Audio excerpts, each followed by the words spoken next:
Você ouve a partir de agora Gotas de Luz, uma mensagem de vida e esperança a todos. Gotas de Luz, trazendo o Espiritismo para bem perto de você. Realização: União Espírita de Monte Alto. Iniciando o programa de hoje, passamos a apresentar Histórias que a Vida Conta.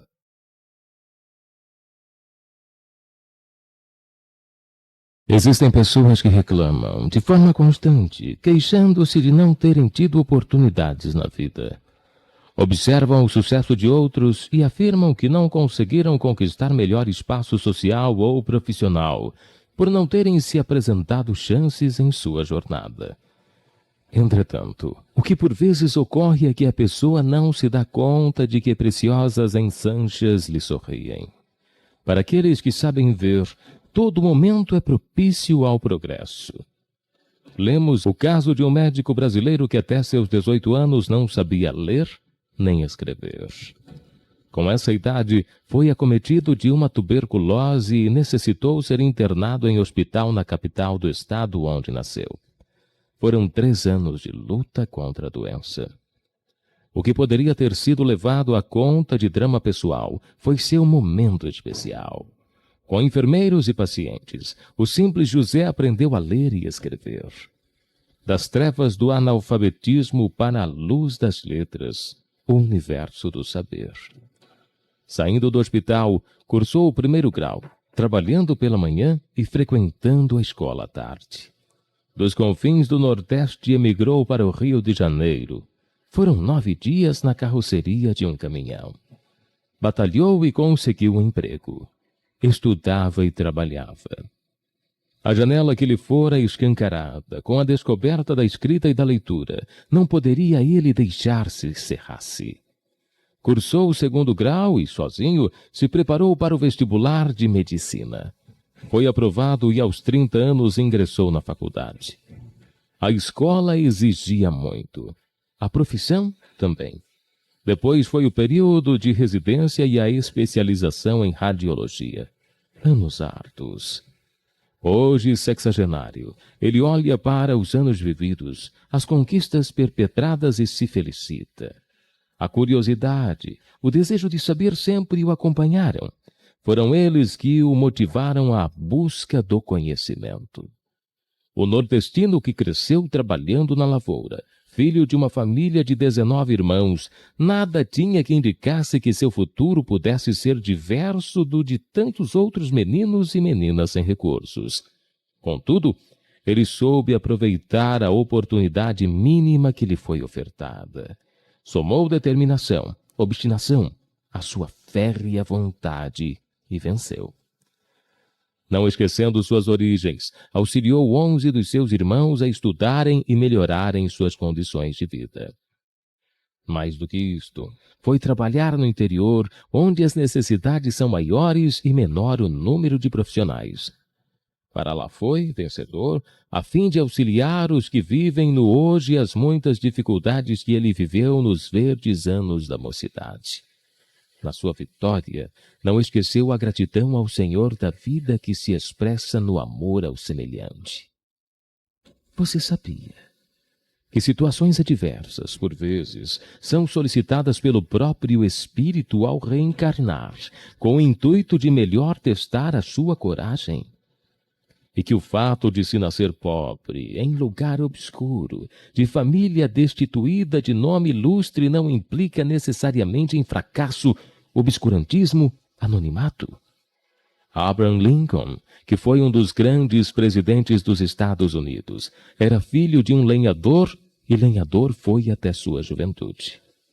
Isto demonstra que o espírito decidido vence, onde quer que se encontre, frutificando mesmo no mais árido deserto. Você ouve e se informa aqui em Gotas de Luz. Nosso programa Gotas de Luz está chegando com histórias que a vida conta. A Nildair nos trouxe aí a questão do melhorar-se.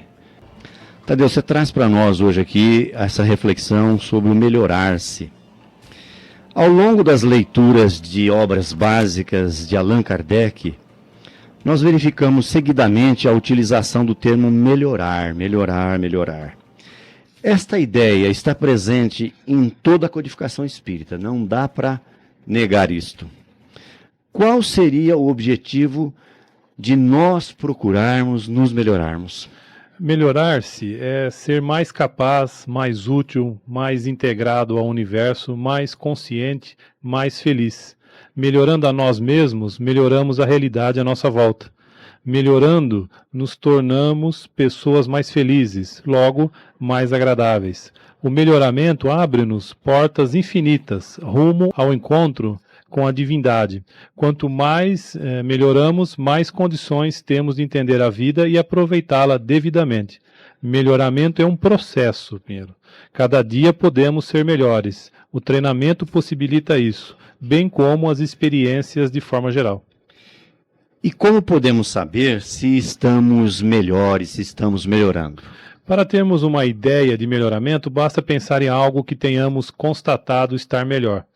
Dependendo da coisa, podemos dizer, está mais saboroso, está mais bonito, está mais limpo, está mais amplo, está mais complexo, está mais luminoso, e assim uma infinidade de outras expressões que demonstram o nosso contentamento pela melhora de um objeto, de um local, de um instrumento tecnológico, etc. Quando pensamos em seres humanos, utilizamos outros adjetivos. Está mais educado, está mais flexível, está mais dinâmico, está mais compreensivo, está mais benevolente, está mais amigo, está mais saudável, está mais disposto. A observação é muito importante no processo de melhoramento, pois quando observamos alguém, quando nos observamos, verificamos se estamos melhores e percebemos o que temos de melhorar. A busca pela melhora faz parte do espírito. A virtude e a excelência são aspirações comuns em nós. Não basta fazer sempre igual, precisamos fazer melhor. Nós podemos melhorar intelectualmente, moralmente, atleticamente, afetivamente, etc. Podemos saber mais hoje do que ontem. Podemos ter mais virtudes que ontem. Podemos ter mais preparo físico que ontem. Podemos amar mais hoje que ontem. Sempre podemos melhorar. Mas melhorar, é preciso que se deixe claro aqui, não implica em comparação com os outros. O que vemos é isso mesmo, mas quando se fala em melhora, devemos pensar em acabar com uma confusão muito comum na sociedade atual. Melhorar não implica comparações com os outros. Quando melhoro, não significa que sou melhor que o fulano.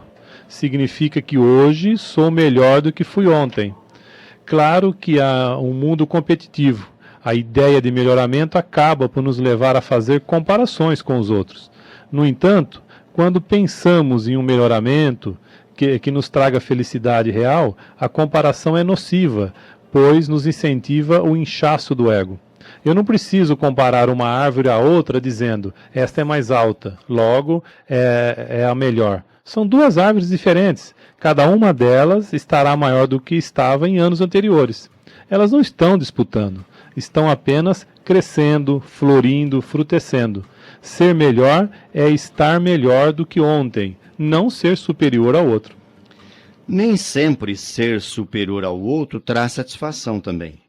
Se isso for necessário, quer dizer, se para ser feliz, para a gente conseguir a felicidade, que é muito curta, pois nós logo encontramos alguém melhor do que nós. Justamente. Quer dizer, você tem que entender que esse fato também de ser superior, você acaba um dia encontrando alguém superior a você, hein, naqueles aspectos. Isto mesmo. Ser superior a mim mesmo traz felicidade, pois o máximo que pode acontecer é eu me melhorar mais e ser mais feliz ainda. Estarei ultrapassando um antigo eu, que já não serve. Quando se luta para ser melhor que o outro, muitas vezes surge a falta de ética. O que importa é ocupar o lugar do outro, e para isso qualquer meio serve. O fim tudo justifica. Por isso, repito, ser melhor é ser melhor que si mesmo. Existe perturbação quando desejamos ultrapassar os outros, como você disse. O egoísmo, a inveja e a vaidade ganham força quando desejamos ser melhores que os demais. O altruísmo, a fraternidade e a humildade afloram quando procuramos ser melhores que nós mesmos. Para realizar essas mudanças, precisamos ter consciência das leis divinas. Allan Kardec, o grande responsável pela codificação do Espiritismo, perguntou aos sábios do espaço: onde estão escritas as leis de Deus? E eles responderam: na consciência. Dessa forma, todos os seres humanos trazem consigo, esculpidas na própria consciência, as leis divinas. Você acaba de dizer que trazemos esculpidas na própria consciência estas leis. E a gente pergunta: todos conseguem ler, decifrar, entender estas leis que estão esculpidas em nós? Infelizmente ainda não. Todavia, embora estejam escritas, nem todos conseguem ler e interpretar essas leis e, principalmente, praticá-las. Para isso é necessário o desenvolvimento do senso moral. Essa conquista é fruto do esforço pessoal, do estudo, da meditação, dos pensamentos nobres.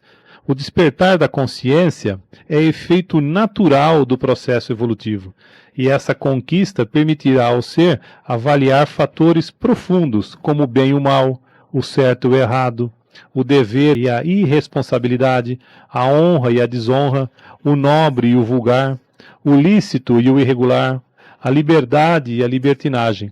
Essa consciência não é de natureza intelectual, atividade dos mecanismos cerebrais. É força que os impulsiona, porque nascida nas experiências evolutivas a exteriorizar-se em forma de ações.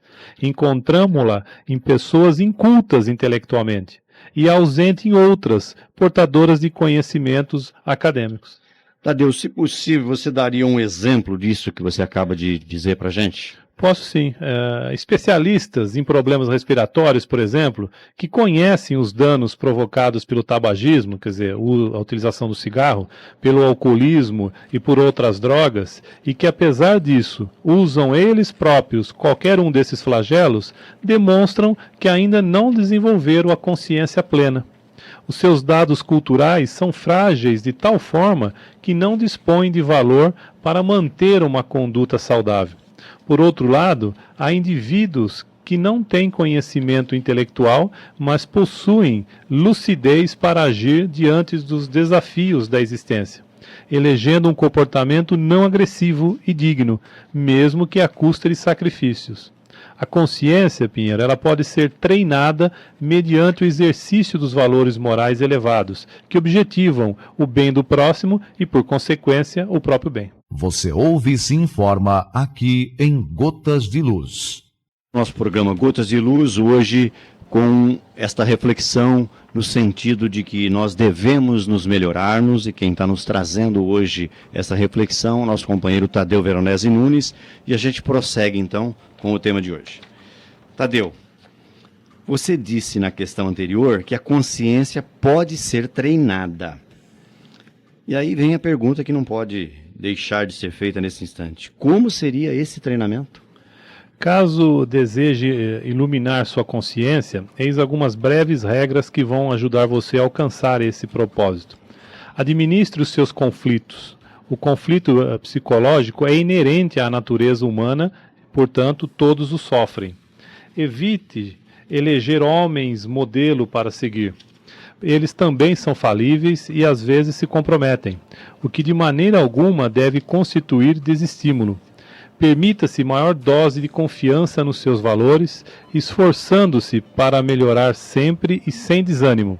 Se errar, repita a ação. Se acertar, siga adiante.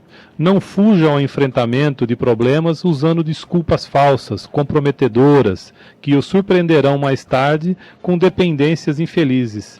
Reaja à depressão, trabalhando sem autopiedade nem acomodação preguiçosa. Tenha em mente que os seus não são os piores problemas. Eles pesam o volume que você lhes dá.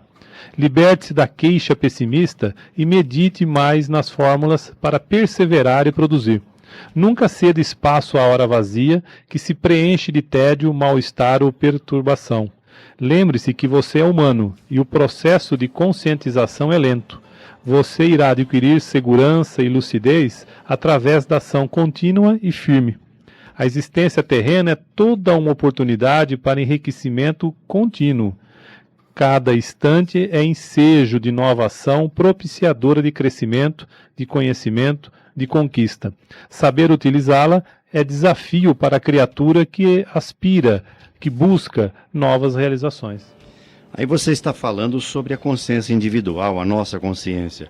E o que podemos falar sobre a consciência social? Quer ver? Vamos ampliar um pouco esta visão. Para responder a sua pergunta, Pinheiro, vou lembrando que em O Livro dos Espíritos, Allan Kardec perguntou aos sábios do espaço sobre em que consiste a missão dos espíritos encarnados. E os benfeitores da humanidade responderam: em instruir os homens, em lhes auxiliar o progresso, em lhes melhorar as instituições por meios diretos e materiais. Então, as missões, porém, são mais ou menos gerais e importantes. O que cultiva a terra, ele desempenha tão nobre missão como o que governa ou o que instrui. Tudo em a natureza se encadeia. Ao mesmo tempo em que o espírito se depura pela encarnação, ele concorre dessa forma para a execução dos desígnios da providência. Cada um tem nesse mundo a sua missão, porque todos podem ter alguma utilidade. Como podemos perceber, todo homem tem uma parcela de responsabilidade na construção de um mundo maior. Por essa razão, é importante perguntar a nós mesmos o que estamos fazendo para melhorar as instituições terrenas e fomentar o progresso geral. Em pleno século XXI, Pinheiro, ainda há pessoas que pensam que os problemas sociais são de responsabilidade exclusiva dos governos e lavam as mãos. Há empresários que, alegando desonestidade por parte dos governantes, sonegam impostos. Apesar de nada justificar a sonegação, é preciso perguntar se eles assumem para si mesmos a responsabilidade de investir o montante sonegado em favor da sociedade da qual se beneficiam. Se destinam o valor deixado de recolher aos cofres públicos para custear o ensino de crianças e jovens carentes, a fim de melhorar a condição social da sua localidade. Ou se eles deixam de pagar impostos apenas para enriquecer os próprios bolsos, usando a desculpa de que o governo não faz. Nós podemos afirmar que ter consciência social é estar atento às necessidades dos cidadãos que estão sobre os palcos da terra, neste cenário do qual também fazemos parte, Tadeu? É isso mesmo, todos nós estamos nesse mesmo palco. Então, ter consciência social é descobrir aqueles que já atuam em organizações não governamentais ou outra iniciativa qualquer, movendo esforços em favor de um mundo melhor e se somar a eles. Ter consciência social lúcida é contribuir de forma efetiva e sem interesse oculto, com todas as ações nobres, não importando se são iniciativas de religiosos ou de ateus. Ter consciência social é deixar de criticar governos e instituições e fazer a sua parte para a melhoria da situação do seu lar, da sua rua, do seu bairro, da sua cidade, do seu estado, do seu país e do seu planeta. Somos todos habitantes do planeta, então estamos todos nessa mesma embarcação chamada Terra. Precisamos nos comprometer com a melhoria das instituições de um modo geral. Seja essa instituição o nosso lar ou o lar do vizinho, seja o nosso país ou o país vizinho. Nossa raça deve ser a raça humana, nossa nacionalidade deve ser a terra. Nossos irmãos devem ser todos os homens do planeta. Para que cumpramos a missão que Deus nos confiou, é preciso, então, olhar o mundo com mais abrangência, abandonando esta forma míope de ver o mundo como se o mundo fosse apenas eu com os meus próprios interesses? Exatamente. Pensemos nisso, como você usou o termo míope, né? Então, pensemos nisso e dilatemos a nossa atenção. Façamos um pacto conosco mesmos e coloquemos mãos à obra. A obra que nos cabe executar no cumprimento da missão que o Criador do Universo nos confiou. É para isso que estamos aqui. Foi por isso que nascemos nesse abençoado planeta. Você não é uma pedra solta no leito do rio do destino, a rolar incessantemente. Você tem uma meta que o aguarda e que alcançará. Em sua origem, você é luz, avançando para a grande luz. Só há sombras porque você ainda não se dispôs a movimentar os poderosos geradores de energia adormecido no seu interior. Pense nisso e comece agora a fazer luz na própria caminhada e, por conseguinte, espalhando luz ao seu redor. Você disse que a obra que nos cabe executar no cumprimento da missão que o Criador do Universo nos confiou. Você usou essas palavras. E aí a gente coloca a seguinte situação. Em todos os tempos e culturas, o ser humano sempre buscou relacionar-se com a divindade, com Deus. E perguntamos, a época atual, ela reflete bem essa real necessidade do homem ligar-se a Deus, Tadeu? Justamente, viver torna-se, em geral, mais confortável sob o prisma material, mas isso não traz paz para as criaturas. A vida se torna sofisticada, há pressa para tudo. As relações se superficializam, mas com a mesma rapidez com que se leva a existência, os problemas psicológicos graçam, aumentam. As neuroses das mais diversas ordens surgem. Então, no mundo de transitoriedade e coisas superficiais, a confiança em Deus surge como um consolo inestimável. É bastante raro encontrar alguém que afirme não acreditar em Deus. Mas, ao mesmo tempo, a conduta da humanidade não espelha essa crença também, Tadeu. E justamente acreditar em Deus como princípio e mantenedor do universo implica reconhecer que Ele é infinitamente bom, justo, sábio, onisciente, onipresente e todo-poderoso, dentre outros atributos que nós podemos analisar. A fé raciocinada e refletida, ela difere substancialmente do mero acreditar sem qualquer análise ou consequência. A meditação sobre o significado da crença na divindade possui o condão de encher a criatura de paz. Afirmar-se crente em Deus não pode ser uma simples fórmula politicamente correta para brilhar em conversas de salão. Trata-se de uma opção consciente de vida, resultado de uma análise profunda com severas implicações. Acreditar sinceramente no Criador é incompatível com a revolta diante das dificuldades, fugas ao cumprimento do dever e comportamentos indignos das mais diversas ordens. Pare, ouça e medite. Momento de reflexão. Deus necessita transmitir a sua força para continuar criando, mostrar o seu amor através de cada um de nós, mas não poderá fazê-lo se estivermos desanimados. A alegria e o amor próprio são indispensáveis. Diz Emmanuel: ainda não encontramos uma fórmula mais elevada e mais bela que a do esforço próprio, dentro da humanidade e do amor, no ambiente de trabalho e de lições da terra, onde Jesus houve por bem instalar a nossa oficina de perfectibilidade para a futura elevação dos nossos destinos de espíritos imortais. A lei de Deus é sempre o amor. O amor é o fluido que dá movimento a tudo, que dá ânimo, que dá vontade de viver, que dá ação a tudo que existe, que dá alegria. E é esse o amor de Deus que caminha através dos espíritos mais evoluídos até o ser mais rudimentar. Para que esse amor floresça em cada um de nós em sua essência plena, há que se trabalhar persistentemente, sem esmorecer. Deve haver uma persistência de propósito, e a esta persistência chamamos esforço. Em outras palavras, não é bom sintoma abandonar uma atividade ou desviar a energia para um curso mais fácil de ação ao primeiro sinal de dificuldade. A referência do esforço é, nesse sentido, continuidade, persistência em face das dificuldades. Reconhecer as próprias fraquezas é, portanto, uma qualidade fundamental para o homem sensato. É necessário conhecer os pontos fracos para fortalecê-los, perceber onde se deve melhorar, avaliar os desafios concretamente e lutar para enfrentá-los adequadamente. Ao decidir melhorar-se, o homem sensato busca o autoaperfeiçoamento constante, visando superar-se nos pontos fracos, nas prováveis deficiências.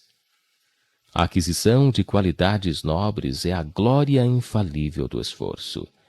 Todo homem ou mulher que usar as horas de que dispõe na harpa da vida, correspondendo à sabedoria e à beleza com que nosso Pai se manifesta em todos os quadros do mundo, depressa lhes absorverá a grandeza e as sublimidades, convertendo-se em representantes do céu para seus irmãos em humanidade.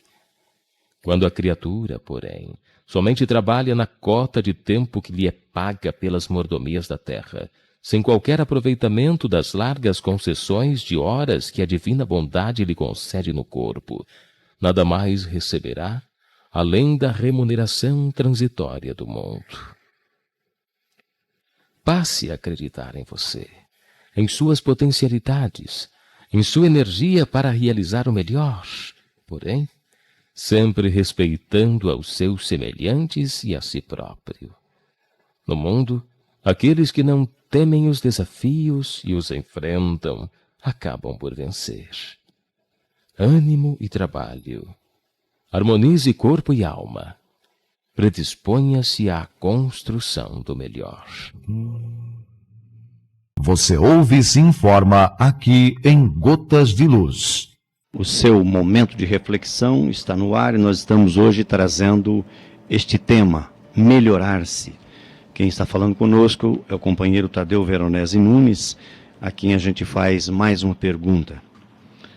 Tadeu, você disse que acreditar no Criador é incompatível com a revolta diante das dificuldades, das fugas ao cumprimento do dever. Então a gente pergunta, por que revoltar-se contra as dificuldades, fugir ao cumprimento do dever, seria incompatível com a crença em Deus? O aluno que confia em seu professor, Pinheiro, ele não fica indagando da utilidade das tarefas que esse lhe confia, ou mesmo reclamando de sua eventual dificuldade. Executa-as simplesmente, confiante na sabedoria, nos objetivos e no método do seu mestre. Comportamento idêntico deve ser o de quem crê em Deus.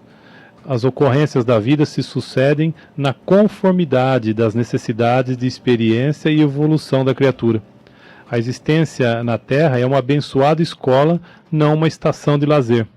A tarefa do homem é vivenciar com serenidade as ocorrências de sua vida. Ele jamais deve se furtar ao cumprimento de seus deveres, ainda que esses sejam sacrificantes, corresponde à tarefa que o Eterno, em sua infinita sabedoria, lhe confiou. A criatura deve dar o melhor de si, trabalhar sempre para melhorar sua situação, pois o progresso é uma lei divina, mas sem angústia pelos resultados, pois o Pai Celeste sabe o momento em que uma determinada prova atingiu seu fim. Nós falamos nas questões anteriores sobre consciência.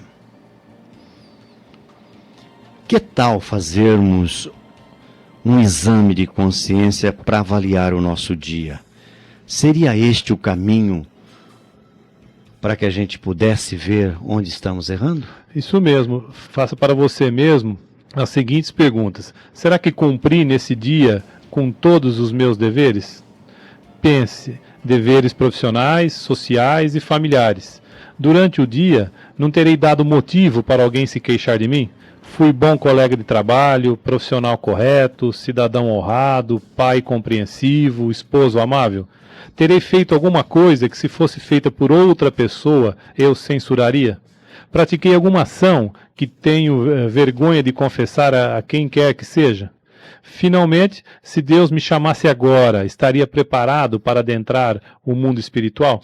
As perguntas acima fazem parte da resposta de uma questão de O Livro dos Espíritos, ditada pelo Espírito Santo Agostinho. Diz ele que era seu hábito fazer um exame de consciência, ao fim de cada dia, passando em revista o que havia feito. As respostas serão motivo de repouso para a consciência de quem as formula ou indicarão um mal que deve ser curado? Com certeza, realizar tal tarefa todas as noites é como fazer um balanço da sua jornada moral. Exatamente como um negociante, a cada dia faz o balanço das suas perdas e lucros e traça diretrizes de ação para que o próximo balanço se apresente melhor. Aquele que puder dizer que a sua jornada foi boa, pode dormir em paz e esperar, sem temor, o despertar na outra vida a qualquer momento. Muitas faltas que cometemos nos passam desapercebidas. Por isso, o Conselho de Santo Agostinho se reveste de muita importância. Interrogando com mais frequência a nossa consciência, poderemos verificar quantas vezes falimos sem nos dar conta. Conforme as respostas, poderemos avaliar a soma do bem e do mal que existe em nós, e a cada dia nos dispormos a melhorar naquele ponto do nosso caráter que descobrimos mais frágil. Se todos os dias trabalhamos para juntar o que nos dê segurança na velhice, não será igualmente vantajoso que trabalhemos para nos melhorar com o objetivo de conquistar a felicidade eterna? Nestas palavras de Santo Agostinho, que fala em conquistar a felicidade eterna, nos ocorre um questionamento. Porque se fala muito, algumas pessoas dizem, nascemos para ser felizes, outros, não nascemos para ser felizes, nós viemos para sofrer. É possível ser feliz na Terra? A máxima do Eclesiastes é bastante objetiva quando afirma que a felicidade não é desse mundo, como ele diz. Com efeito, nem a fortuna, nem o poder, nem mesmo a juventude florescente são condições essenciais da felicidade.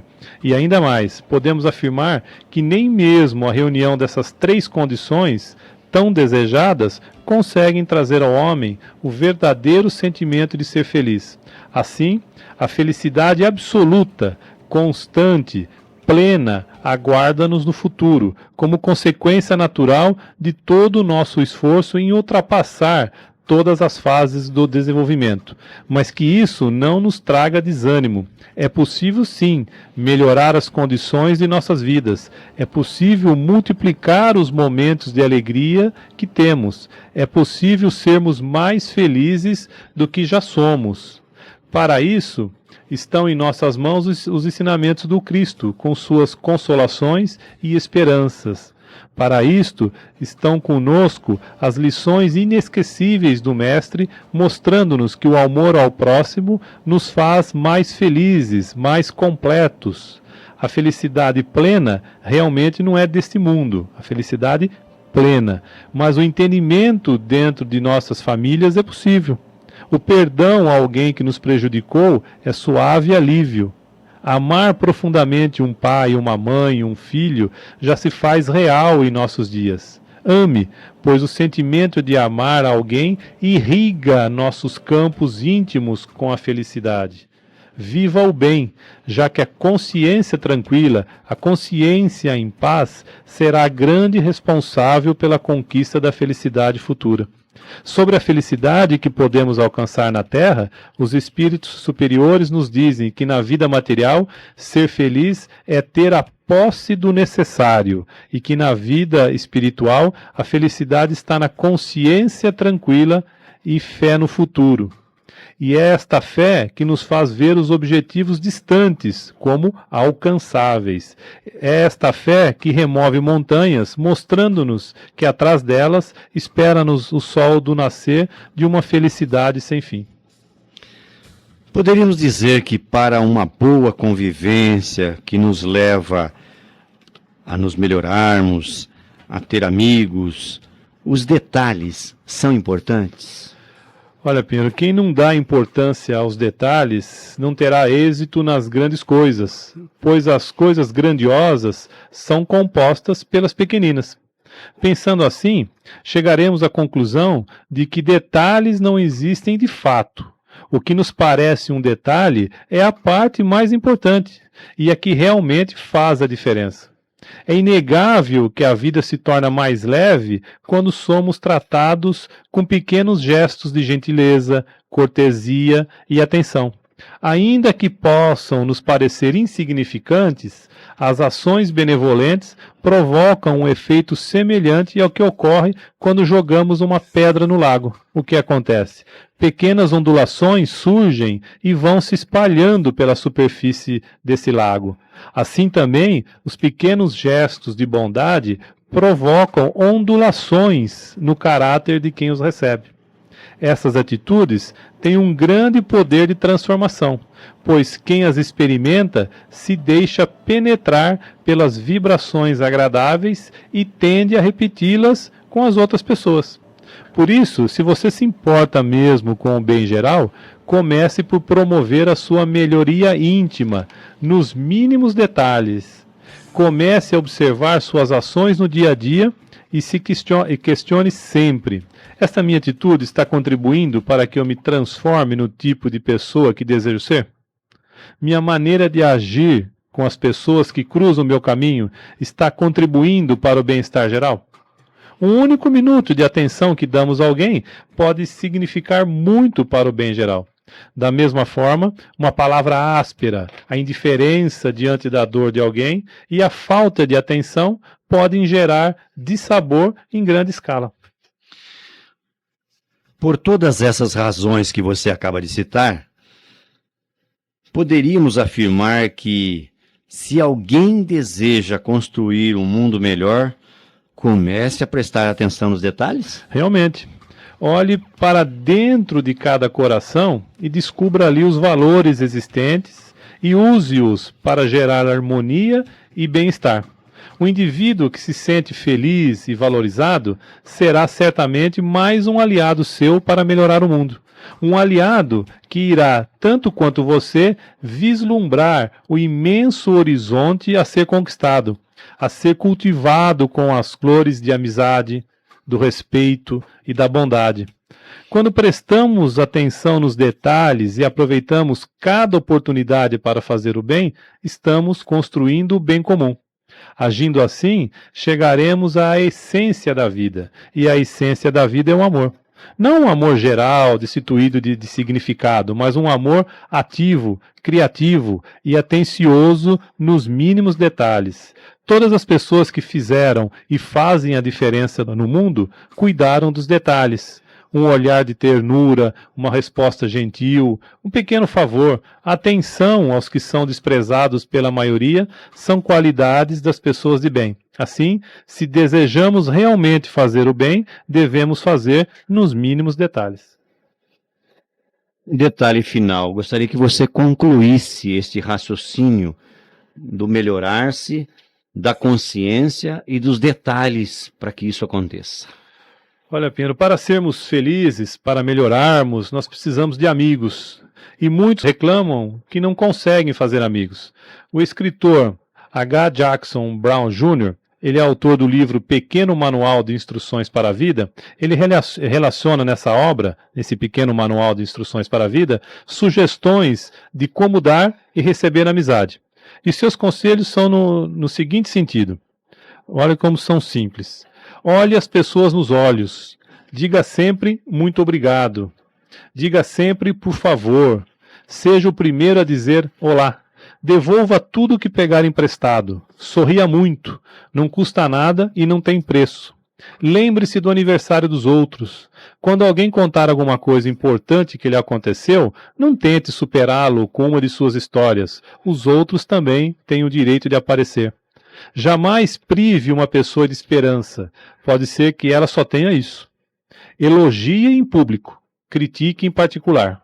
Não aborreça as pessoas com seus problemas. Procure reavivar antigas amizades. Nunca desperdice uma oportunidade de dizer a uma pessoa que você a ama. Nunca subestime o poder de uma palavra ou de uma ação gentil. Nunca ria dos sonhos alheios. Em caso de discordância, exponha seus pontos de vista sem pretender ridicularizar os entendimentos dos outros.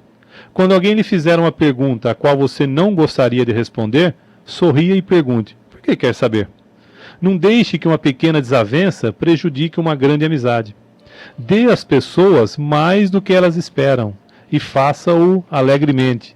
Lembre-se de que o tempo que leva para duas pessoas se tornarem amigas nunca é tempo desperdiçado. Saiba compreender as imperfeições de seus amigos com a mesma presteza com que sabe compreender as suas próprias. Seja aberto e acessível. A próxima pessoa que você conhecer pode se tornar o seu melhor amigo. Seja o primeiro a perdoar. Quando disser sinto muito, olhe a pessoa nos olhos. Quando um amigo ou uma pessoa amada ficar doente, lembre-se de que esperança e pensamento positivo são remédios fortíssimos. Passe a vida levantando o ânimo das pessoas e não as colocando para baixo. Peça desculpas imediatamente quando perder a paciência. Estimule qualquer pessoa que esteja tentando melhorar mental, física ou espiritualmente. E lembre-se de que o princípio mais profundamente enraizado na natureza humana é a ânsia por ser apreciado. Os amigos verdadeiros são alegrias em nossas vidas. São raios de luz, ajudando-nos a descobrir erros que precisamos corrigir, ou talentos que ainda precisamos desenvolver. São dádivas que Deus, na sua extrema misericórdia, oferece-nos para amenizar as provas da vida e a aridez dos caminhos. São flores raras que perfumam o jardim de nossas existências, mas que necessitam de cuidados e de dedicação constantes, a fim de que não feneçam, não se percam à própria sorte, desvalorizadas e esquecidas. Antes de buscar a amizade nos outros, compete-nos primeiro ser amigo daqueles que nos cercam. É realmente um guia seguro, né? Nos traz aí, o autor, você disse, H. Jackson Brown Jr.